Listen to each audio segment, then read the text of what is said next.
que la NMA, dans le cadre de sa politique d'accompagnement de ses partenaires, c'est dans ce cadre-là qu'on s'est déplacé pour faire ce thème-là. Et ce thème est très actuel et contextuel. Donc, c'est-à-dire la lutte contre la chaleur. On sait que l'agriculture en zone chaude est très difficile. Et nous, on est venu apporter des réponses pour que les éleveurs puissent développer l'élevage dans cette zone-là. Et en tant que partenaire de la NMA, on espère que les solutions qu'on nous a apportées vont leur permettre de pérenniser leur activité et de pouvoir d'avoir des performances correctes. Revenez sur les solutions proposées aux agriculteurs du département. Oui, on sait que pour la volaille, la chaleur représente la principale contrainte d'élevage. Donc pour les solutions qu'on a proposées, en premier lieu, il y a le bâtiment. On leur a dit que l'élevage c'est un métier, c'est un investissement. Avant de s'aventurer, il faut s'entourer d'experts. Et il faut faire un bâtiment qui répond aux normes. Faire un bâtiment qui répond aux normes, c'est-à-dire concerter avec un expert qui pourra définir l'emplacement, les orientations et les ouvertures. Parce que la ventilation joue un rôle très important pour permettre de baisser la température ambiante. On est aussi, comme autre solution, aussi il y a l'alimentation, la conduite d'élevage de manière générale.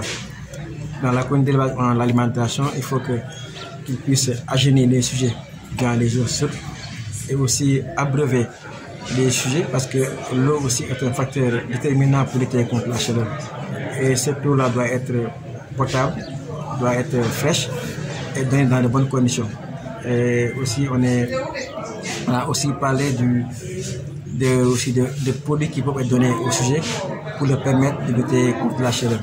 Donc c'est un ensemble de solutions résumées qui doivent permettre aux éleveurs d'avoir plus de croissance, plus de performance et des taux de ponte corrects.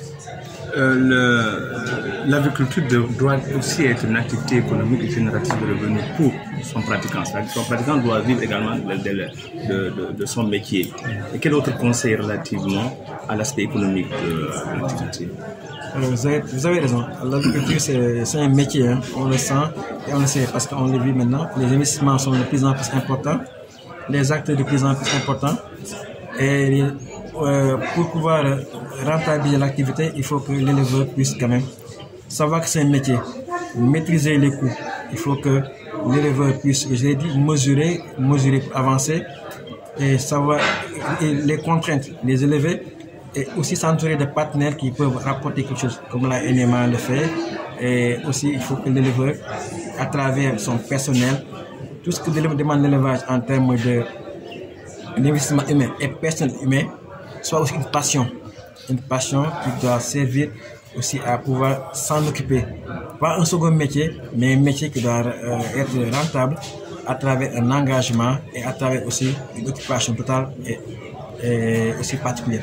La chaleur ne doit pas constituer une contrainte pour la pratique de l'élevage dans les zones chaudes comme Vélingara.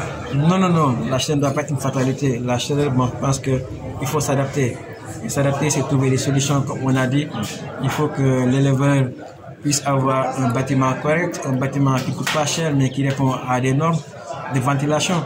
Il faut que dans des pays où il fait très chaud, extrêmement chaud, au Maroc, les gens élèvent dans le désert. Donc, je pense qu'il faut que c'est à l'homme de trouver des solutions pour pouvoir faire persévérer et pouvoir dérouler son activité. Et la chaleur, c'est un facteur défavorisant. Il faut pouvoir la contourner et en trouvant des solutions, comme je l'ai proposé, structurelles, le bâtiment aussi, le conduite d'élevage, avoir des mesures collectives qui permettront à l'éleveur de pouvoir rentabiliser son activité.